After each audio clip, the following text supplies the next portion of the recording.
in general, can you tell me how you come up with like your raps?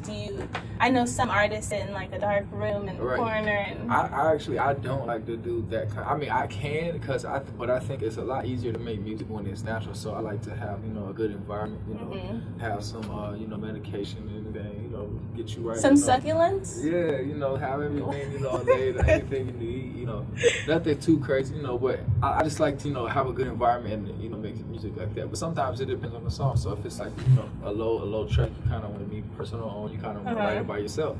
More so, a party song or something like that, you're gonna write with some people in the room or something like that you can bounce ideas with and stuff like that. So. Right. So who would you say right now are some rappers that you look up to?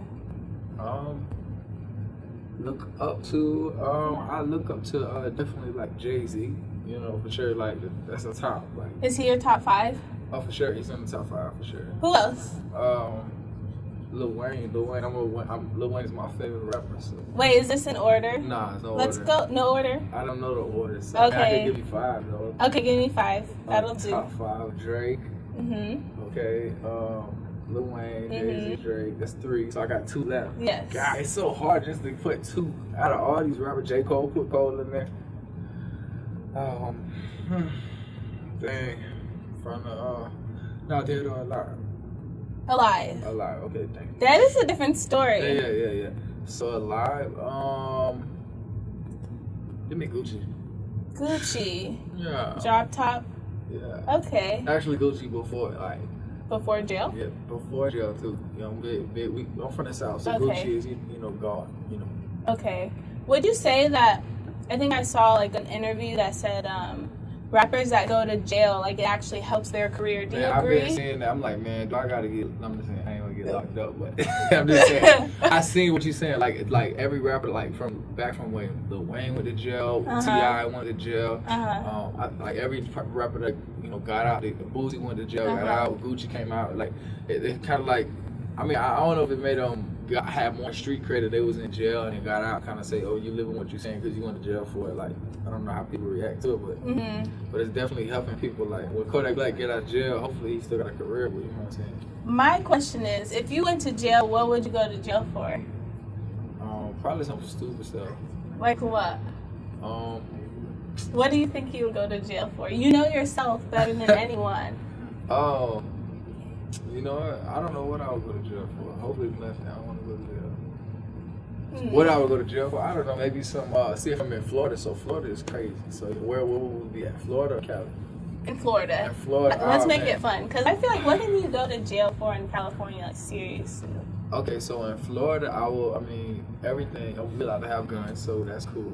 We can have guns. I don't know if there are gun laws out here, so that's straight if we have guns. More so like weed is probably the biggest thing they take people to jail for. Yeah. How much? Up to like 20 grams. It's like if you have more than 20 grams, it's a felony. Really? Yeah, and like so, where I'm from Central Florida. It's called Polk. But I'm real known, and I'm out in the Tampa Bay area. My brother is in Orlando. So if you think about like these 3 cities, they're kind of like lined up with where I'm from is in the middle. So if I'm in Tampa and I got something on me and I drive to my brother's house in Orlando, if I get pulled over in Polk, I go to jail. But if I get pulled over in Tampa or Orlando, I get a ticket. Really? Yeah. So. Would you change that if you were the president? For sure. You would? Fuck Trump. Yeah, for sure. For sure.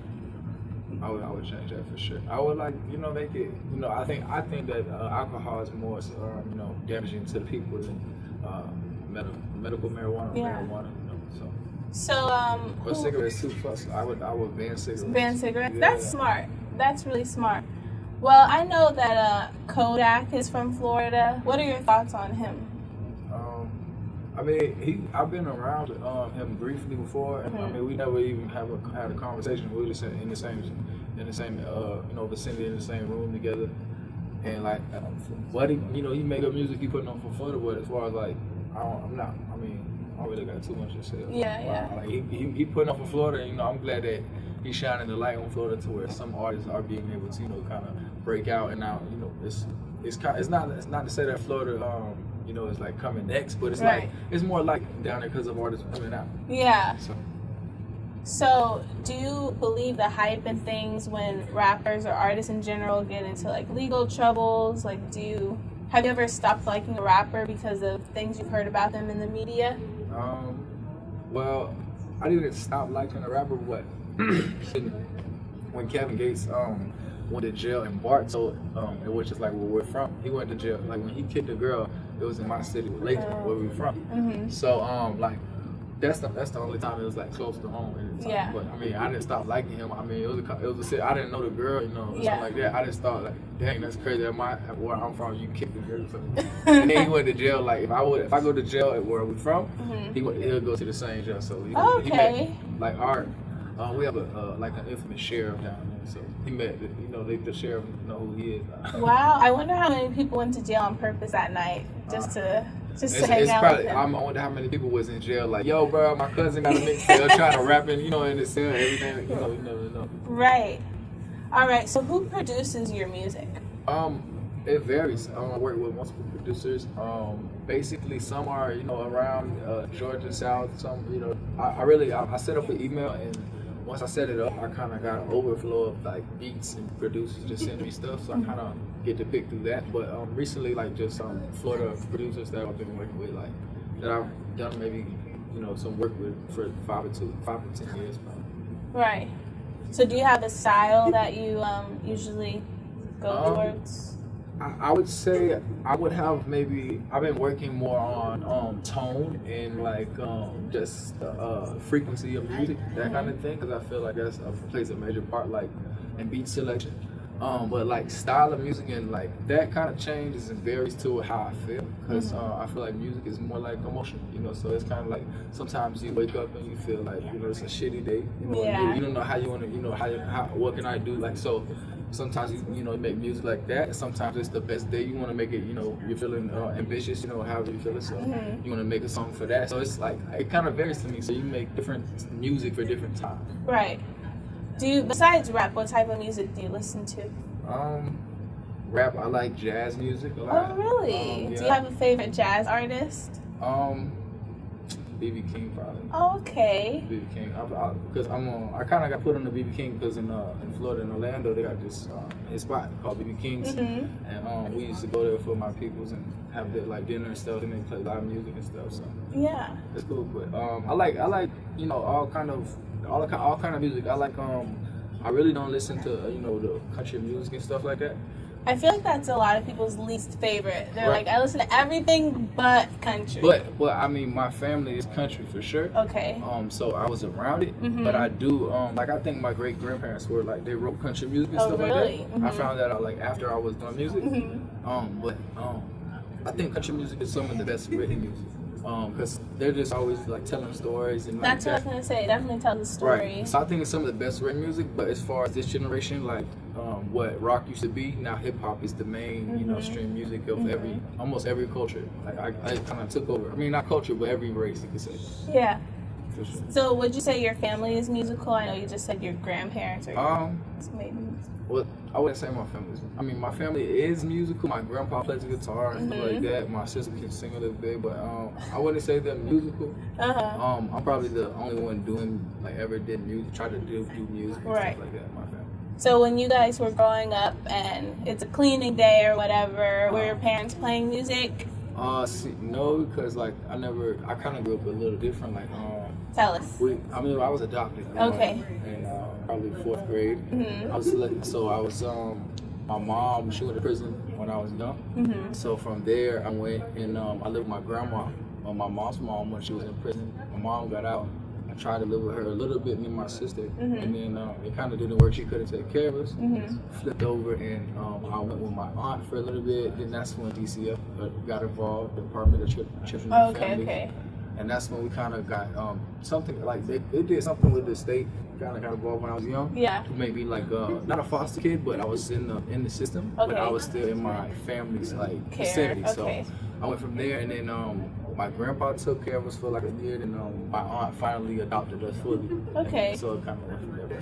Like playing music, it was more so me and my brother. We played music he been with who came with me, Corn. I mean, me and Corn, we grew up together, basically in his household and my household.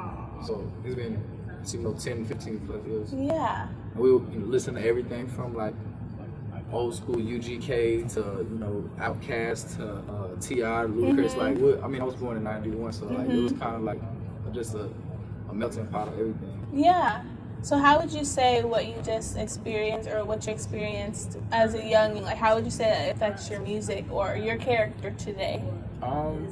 I think music definitely affects like how we act, like, cause like if we sitting having a conversation and what I say to you could actually change your mindset or what you think. Right. I think that music could do the same thing. If we're having kind of a day or whatever, like we were talking about earlier, and you listen to this song, it could either make you think a certain way about a person, or it could change your attitude to where you have a better day.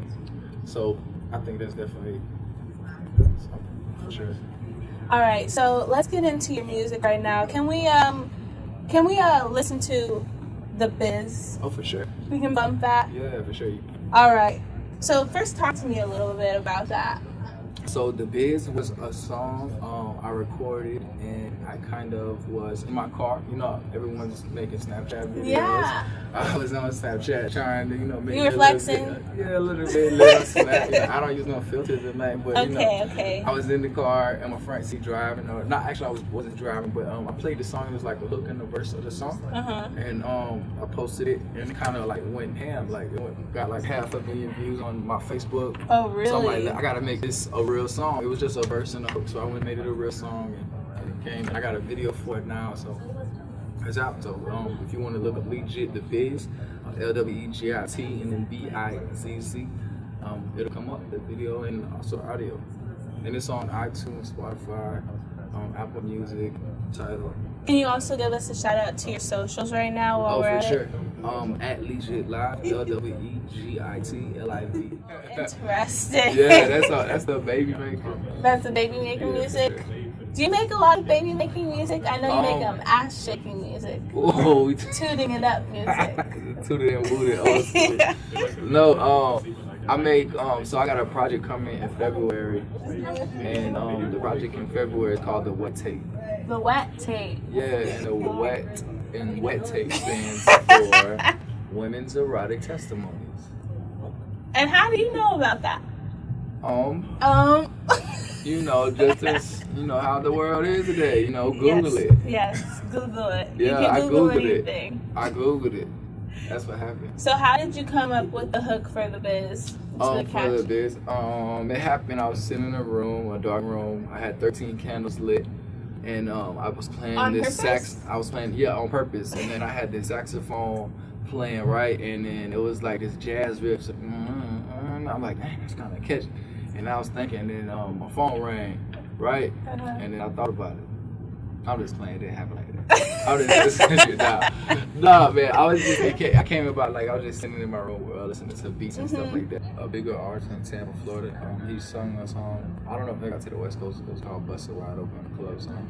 Busted Wide Open. Yeah. No, I'm not sure. Nice. My ears have. Say that again. Let me hear you say it. Busted Wide Open. Okay, yeah. I don't think nobody from Florida says it like that. Is the T obsolete or something? They took the T off and they bust with a 2S. Oh, like so, busted. Yeah, busted wide open. Okay. Yeah, there you go. Yes. Very well. Okay. Busted. No.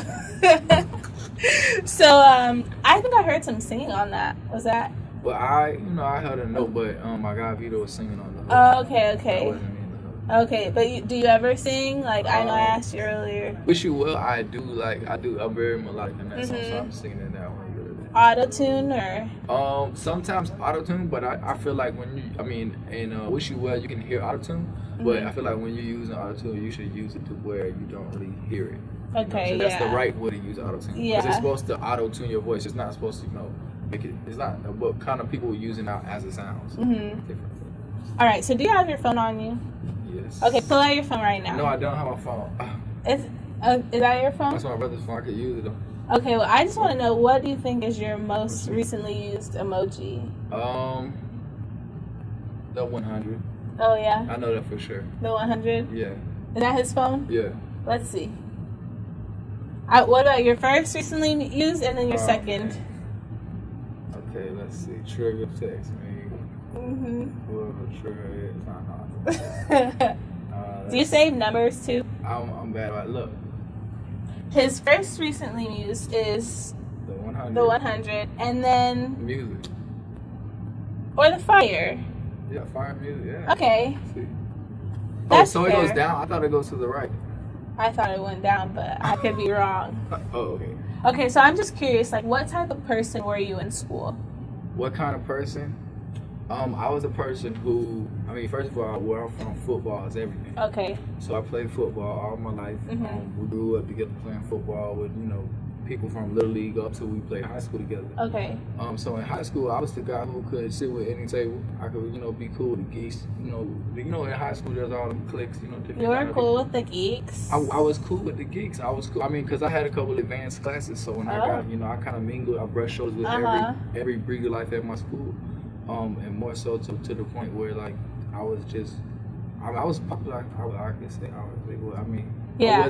I wasn't the popular like guy who was an asshole. I was popular for everybody knowing. I mean, just being cool. So were the teachers ever calling you out? Were you the class clown? Yeah, I was class for sure. You were? Yeah, for sure. To be honest, I was definitely the class clown, but I had the personality to where I could make the teachers laugh. And, Okay. And it's all about the time. I got in trouble, but I never got suspended and got crazy. But I didn't have to. I mean, I never had to fight nobody. I mean, everybody was. I was the type that if I respect from mutual respect. Yeah. And I appreciate you being friends with the geeks because I was the geeks. Man, the geeks are the ones that are gonna be the CEOs and the next lawyers and whoever they want to be with. I feel like people. It's gonna be dirtbag people of every kind of culture or race, and great people of every kind of culture and race.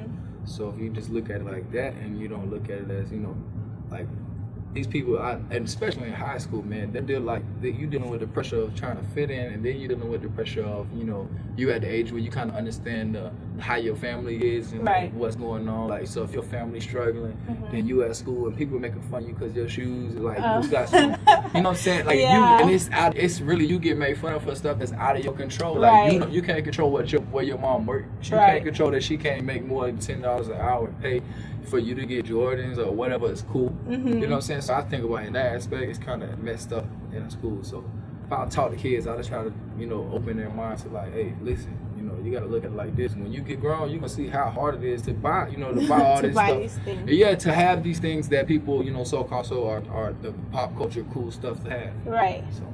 So can you talk to me about a time where someone effed you over in the music business? Yes. Oh, yeah. Oh, on site? On site. Okay. Right. Okay, so I got sold a dream and I bought it. Oh. It didn't come with a refund. It didn't. And it came with a 6-album contract. Yeah, so tell me about so that. So basically, my goal as growing up in high school, I was I sort of to finish on the high school. Like that's how I got known in music. Okay, in high school. Like, okay. We're big in football, and I made all the songs for our football team. Like we got a stadium, we got turf, we got a big jumbotron, and we're only in high school. The whole nine. Yeah, it's big. We state champions, national champions. Okay. What position did you play? Wide receiver. Kicker? Oh, I'm just She did. Oh my that. gosh. I mean, I'm skinny, but wide receiver and tight end. Yeah. Okay. Okay, but talk to me about a time besides the time just now I did you wrong. Okay. Someone did you wrong. No, what happened is, so I graduated high school, and there was this company, and they wanted me to, basically, sign a deal with them. It kind of at first it started out as a TV show, and I was a part of they were gonna do this TV show. And they were going to be the Rap American Idol. That was back when it was around 2010. So American Idol still popping.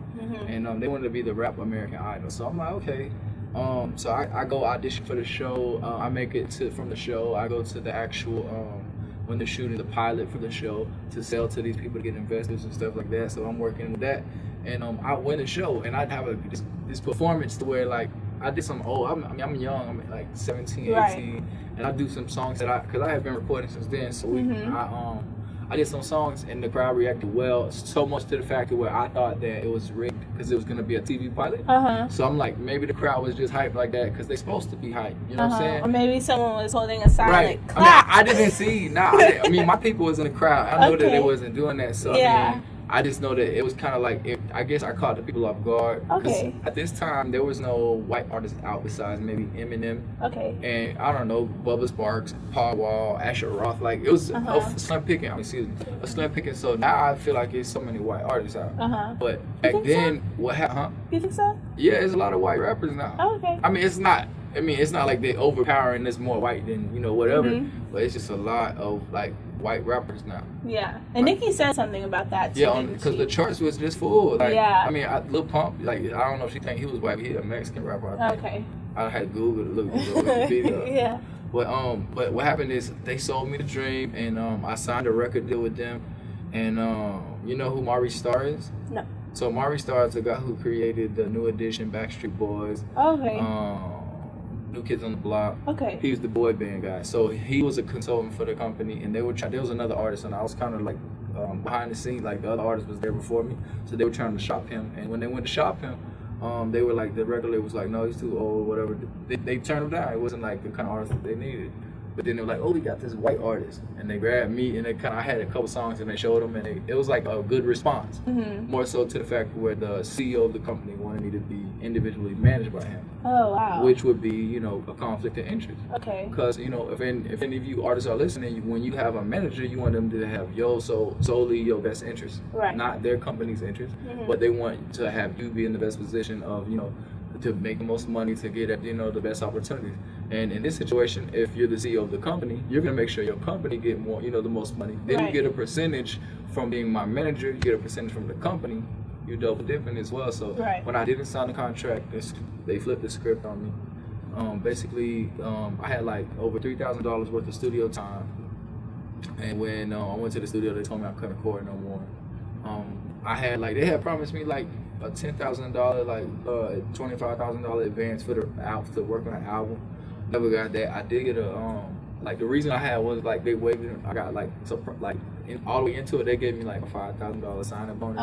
Okay. And I was fresh out of high school. They gave me 5 stacks. Like, you was on. I went shopping. I bought shoes, hat. Because it was like, oh, you a rapper now? You gotta get, you gotta be a rapper. You can't be looking like, you just came out of school. So yeah. I went out, and then what I didn't know is that $5,000 I had to live off of that. I went and spent some of it, but then it ain't like I'm selling records. It ain't like I'm doing shows. They didn't have anyone advising you other than like... Well, yeah, what happened is the guy that was advising me is still with me now. Okay. And it was kind of like a family ordeal because, they were calling me their family member, all this. And then as soon as I didn't sign that contract, they flipped the script. Oh, really? And then, I had them people three-way calling me, telling me I'm dumb for not signing the management. Really? All kind of stuff. And then so where I had to get an attorney, and then I had to get out of the contract. And because they had breached the contract in some ways, I think. So I got out of the contract, and then the independent artisans. So if you could do anything differently, what would you do? Not sign that contract like that. Like, I signed it so easy, so fast. Like, I think it wasn't even the full contract. But you were like 17. Right. How old are you now? I'm 26. Would you give yourself some slack? I mean, nah. No. Nah, because I heard that. Come on, white. I mean, if you're gonna be hard on anybody, be hard on yourself. Yeah. I ain't gonna if it was my son, if I don't have kids, but if it was somebody, I wouldn't give him nobody. If it was my brother, like, I feel like I wouldn't give him too much slack. Right, so I gotta be harder on myself. All right. So, what do you feel like you face as a white rapper? I have to ask. Prejudice. Yes. I can't say racism because that's a different. Oh, you're woke. Look at you. No. Okay. I mean, my family, I'm blessed to have both sides. So I have a white family, I have a black family. So much to where, like, we do things together. We have Kwanzaa, we do stuff like we have, go to their house on Christmas, that kind of stuff. So for sure, but prejudice is the biggest thing. Because, soon as you see me, you're going to say, I sound like this, talk like this, walk like this, can't move like that. You know my cans and can'ts, especially what you're going to look at me as. And so I use it to my advantage in most cases, but it's definitely something you face as a white rapper. Is it something that you ever felt like halted you or like affected your music? It didn't affect my music. Most times it especially when I was growing up, because I was the white kid who could dance and rap. So it's like that shock value. You know what I'm saying? If I come they're gonna like, what? Look at him. Oh. you know, that's before we were pulling out phones and stuff in high school. I mean, you had phones, but it wasn't like the, you know, you Snapchat, didn't have a smartphone. You know, Instagram. We had MySpace. I had a flip phone. Yeah, you had the little razor. You know what I'm saying? No, but I mean, I get it's just different. Yeah. So what's the craziest thing someone said to you? Like a fan, like like somebody hating on me, like. I mean. Oh, they told me like on World Star. I got some videos on World Star and just comments. I mean, they're never hilarious. read those. I read them, man. They was telling me I was buying my black friends and like this crazy shit. Like I was like, man, do y'all don't understand? Like I can find humor in that. Just but like they don't. I have pretty thick skin. Like we grew up, you know, with people just that are we grew up in the South, so I mean, name calling, driving each other, like you're not gonna hurt my feelings with some words. You're gonna have to touch me and hurt my family. So do you feel like other like white people feel any type of way about your rapping, or how do you? I have I like a crazy thing you said that. So man, I was on Facebook Live, and I do pretty good on Facebook Live. Like the fans interact well, the views go up, and what happened is this is what happened was. I ran into some racist ass crackers, white people, and that we call them, and what happened is somebody shared my my Leegit live on my Facebook page going live into like a racist page. Oh wow! And so they commenting on all this stuff like going ham, and I'm just like going ham back at them on Facebook Live. But like that's something like I don't tolerate racism, or like I don't tolerate that. Like if you around me or something like that, like I don't let white people say the N word around me. I don't let none of that slide. Do you say the N word? Nah, because it ain't cool. It ain't cool. You know what I'm saying? Like people. You know what I'm saying? White people be saying it because I feel like they want to be cool, or they think it's cool, or they want to. I think they just want to sing along. Now that's a different situation. Like you can't get mad at somebody for what, if like that's your fan and you saying that in your music. I feel like think about them concerts. Them white people is saying it. Yeah. You not. And what you gonna do? They don't stop the music. They say, why y'all saying that? Nah. You know what I'm saying? They still rock it to their shows. Yeah. But when you as an individual, you know you want to say it, or it's behind closed doors. Or you saying it on your Snapchat and don't think nobody gonna see you. No, it's it's circumstantial. So, but it's I don't respect it. You know, it ain't cool to me. And it's so many other words. Like people like I feel like in music, like you don't say this, you don't say that.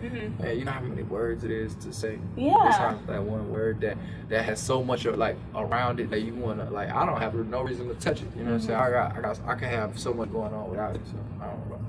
So on another note, recently like Kim Kardashian was wearing braids and she called herself like Bo West, and a lot of people were upset about that. Like what stance? My sister was telling me about this. Yeah.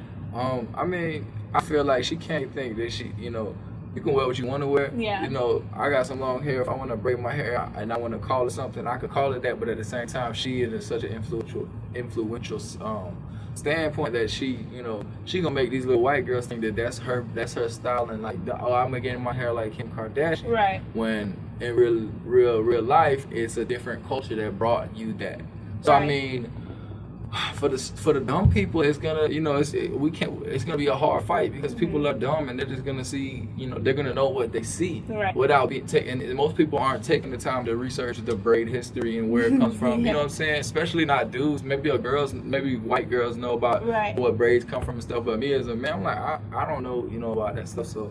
I mean, I feel like she should, you know, I feel like Kanye should be on that, you know what I'm saying? Yeah. Not to be in their business. I don't care about their business. That's their business. You know, I don't want them telling me about me and my situation, but I feel like Kanye should be on that. Like, you know, he the black man in the situation. That's how. That's true. I didn't think. But it definitely those ain't her braids, and you know, Bodega. If she want to call her braids whatever, pound, Kim K, Bodega braid, whatever you call. What is it, a Bodega? I don't know. She called it Bo West. Oh, Bodega. You know, ain't that a sound? But I mean, she too influential to just be, you know, out here not, you know, being educated about what she's saying. So how do you plan on using your platform to educate people? Just I feel like I have some. I want to just help people. Like if I can help steer someone around some, you know, a accident or a roadblock, that's the best thing I can do. Cause like I feel like if people can learn from my mistakes, And if I can just, not even my mistakes, but just things that I came across in life, that's how I would like to help. You know, especially when I get to a certain point, you know, money-wise, I would like to monetize certain things and be able to like put people in positions to win. You know, because I feel I got some friends who play in the NFL, and we went out to eat, and one time the best thing they told me was you gotta learn how to say no to people. Because you're gonna learn, as soon as you say no to somebody, you're gonna see really what they feel like. If I say yes to you every time. That part. You know what I'm saying? I'm sitting there. Hey, you want me to come to the studio? Yes. You want me to bring the mic? Yes. You want me to do that? First time I say no, it's going to be a different reaction, different feel. So I feel like as soon as you say no to somebody, you see what they really want and what they're really there for. And then the secondly is, you know, you can paralyze them. So if I'm feeding you your whole life, you're not gonna know how to get food. That's why these animals in the zoo don't know how to hunt, because they've been given, I come to the gate and get the food. I don't know how to hunt for this. So you're gonna paralyze them. If they go out in the wild, they're gonna die, because they're gonna go up to the gate like, where my food is? So I mean, in that situation, you could paralyze somebody. You know what I'm saying? Because they're gonna be dependent. Like in the back of your mind, I don't gotta pay my phone bill, man. I could call what's he gonna pay it for me. Do you pay your phone bill? Yeah. Oh, okay. My shit get cut off before too, though. I tell you, but I got it back on. All right, so talk to me about Wish You Will. Wish You Well. I mean, I recorded in Atlanta with Bolo, the producer. He's a multi-platinum producer, good guy. Good guy. He produced back in the day, She Got It by T-Pain. Oh, really? He produced Whipping. What was it like working with him? Man, so he know me because he's from Tampa, so it's a Florida connection. Okay. And he's up in the A, and it's just a great vibe. That's my guy. Like, we've recorded music before, and this is my first time actually getting to put out a song with him. He wants to do a mixtape with me, and he got some good execs looking at him. He's connected. Okay. So it's just we try to take every opportunity and make the most of it. So if this situation could lead to a partnership, somebody meeting somebody, not even maybe a record deal, it could just lead to an A&R meeting, and they helping us or whatever. So we just try to make the best of it. But it's good. That's totally brazy. That's totally really good. brazy. Yeah, totally. We are over here on the West Coast, man. Gotta watch my C's and B's. Yeah. Do you bang? No, I don't bang, man. Oh, I bang. Oh, for real? Yes. Where at? I would call myself like a personal gang, me, myself, and I. Gang. Okay. I like that. What's a beat pack? A beat pack is when you networking with these good old producers, and you say, hey, bro, send me a beat pack, and they're gonna send over, it doesn't have to be any, 3 to 5 or a big, small. Just a selection of beats, that they think that you would want to rap on, or something. Some they've been working on a folder of beats. And then I kind of went through it and I found the beat, and I was like, hey, this is, kind of a different vibe than I usually do. Let me try it out. So, and it came together pretty good, and I recorded it maybe in like 2 days. Like, I went and recorded the hook, came back, and just had it to where it was the hook and the verse, and I wrote the verses and went back the next day. All right, so since we're coming to a close, can you tell us your social medias, where we can find your music? You can find my music everywhere. Just search Leegit, Leegit, on YouTube, SoundCloud, Spinrilla, Spotify, iTunes, Apple Music, Tidal, Amazon, Google Play for my Android people. Just everywhere. We everywhere, every platform. And you can find me on every social media at Leegit Live. Leegit Live, Leegit. Live. You can check me out. Snapchat, Twitter, Instagram. I follow back. Let me know, man. Tune in. If you want to check out some new videos, it's definitely on my page. Just click the link. We're working. So we were just talking about like your family and where you come from. Do you have any advice, like upcoming rappers or anyone that you see just trying to work hard and be in the position that you're in? You gotta just find your lane, find your sound, and then tell your story. That's in that order. In that order, find your niche, find what you think you can, because if I'm gonna just say, don't try to be like, look up to someone, but don't try to be like someone. Right. You want to be in the industry. You're not like, they're not looking for another person. They're looking for the next person. Right. So I guess, if somebody told me this, true to me and throw away the bone. Take away from what you can, and then you let the rest pass by. So. Like that's the best advice. You know, take what you can from certain artists, see how they perform, how they interact in interviews, how they talk to people, how other people look at them, how they respond to the people. Okay. That, and then, you know, take from that. And your sound is definitely something important. How you come across, how your tone is, and then, you know, take it from there. I mean, that's the best advice I could give an upcoming artist. Yeah. Well, I really appreciate you coming on the show today. Man, from the East Coast to the West, we definitely made it happen. Florida all the way to UCLA. Yeah. Appreciate it. Entitled on UCLA Radio, I'm here, Mahala Herron. That was rapper Leegit. And we're tuning out. Yeah. See you next Saturday. Thank you for tuning in.